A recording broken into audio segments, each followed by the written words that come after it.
I'm going to talk about university in Spain and my experience.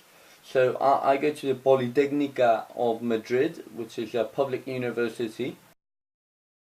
Well, hello guys, welcome to my channel. It is me, The Real Brownie, and I am back again this week with a channel. I'm going to talk about university in Spain, and I do telecommunications. As it is a public university, you needed to get in the exam you do at the end of of school and of like A levels. Certain result out of 14. I got about a 10, and I only really needed about an 8 or a 9 to get to telecommunications, which is the first degree I put on a list that you put to choose from. So for example, I put telecommunications first, and then I put a couple of other engineerings, but I think you've got like 14, so you put like some rubbish ones at the bottom that you don't want, but just in case. My college is pretty big. It have like 14 clubs or societies. The thing is, like in first year, you don't really have much time, so it's not really that important. I mean, there's like photography society or club, football, rugby, like most sports, and like drone building. Like building drones and that. But you don't really have the time for that in first year, because here they usually try and cut down in the amount of students by making the exams really difficult, so that people fail and end up wanting to leave almost. So they kick them out nicely to reduce numbers. And then there is a big amount of the college which is used for investigation by the teachers mainly, and so most teachers would be doing half of the time investigation and half of the time teaching, which shows that they are very clever people, but not all of them may be the best at teaching.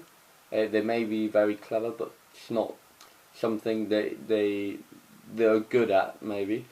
So the problem with that is that you get teachers which aren't very good at teaching, ironically. So not many people go to their classes, as they find it like a waste of time. It's just a waste of time going to the classes. So you might as well stay at home or just do other things, just study for that subject. And with that problem and so many people failing, plus the problem of not having all the theory perfectly handed out for you to study, I'd say about 60%, or no, more like 75% of the students go to an academy in the afternoons, or it depends on the timetable, that they get the theory handed out basically, and they get taught by like in smaller classrooms, like of 20 people or less, instead of 65 or 60, something like that you'd find at uni. And something which I think is more unique from here, not that it isn't done in England. Here, all the students have like a group in which they'll be in the same class for all the subjects except for like lab or IT or something like that you need a more specific classroom. But the teachers are the ones who move around, and the students stay in the same classroom. So you will always have like your own seat. I mean, it's you can sit wherever you want, but you usually end up sitting in the same places with your mates. I mean, yeah, and the year here at university is divided into two halves. The first one is since like September till about January, and then since January till the summer is the second half. In the first half, at least in telecommunications, we've got algebra, calculus, physics with lab, introduction to the telecommunications, introduction to electronical circuits, and this subject which is a bit of like IT but with a bit of programming, And in the second half of the year you have subjects like Introduction to the Electronics, you have Physics number 2 with lab as well, lab work, and also we have a subject like Vectorial Analysis, Mathematical Methods, and Programming, as well as like Economy. Yeah, so we have quite a few subjects, and most degrees would have more like 5, even in engineering.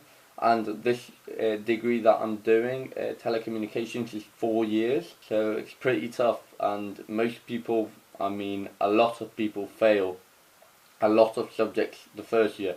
To go on from 1 year to the next, you only really need to pass like 3 subjects out of 12 that we have. Even though you only need to pass 3, you could, for example, go to the next year with 9 subjects to have that you have to retake. And the case is, and that can happen. I mean, the percentages of people failing are really high. We're talking like big numbers. We're talking 70% or even more in most subjects, except like maybe one subject that is the subject that everybody passes, but the rest, it's high percentages, 70%. So it's tough. I mean, it's not an easy joke. So I think here the first year is the hardest. Mainly, you have to get more used to the uni and how everything's done.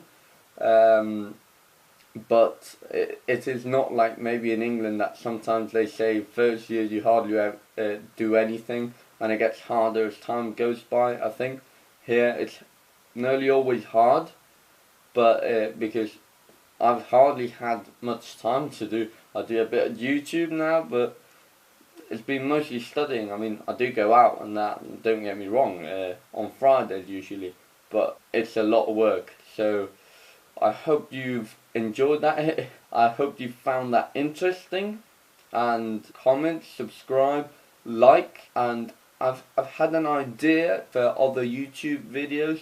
At the end of the video, maybe, like I like music so much, maybe recommend to you, my viewers, a song, or like a couple of songs, for example, maybe every YouTube video, so every week, at the end of each video, say 3 songs, and each one has to that I like a lot, or quite a bit, because it might be harder, but that start, for example, with the letter A, then B, C, like that, and try to get through the whole alphabet.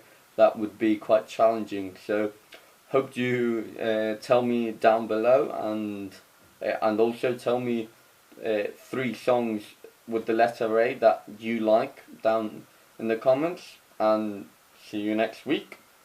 Bye.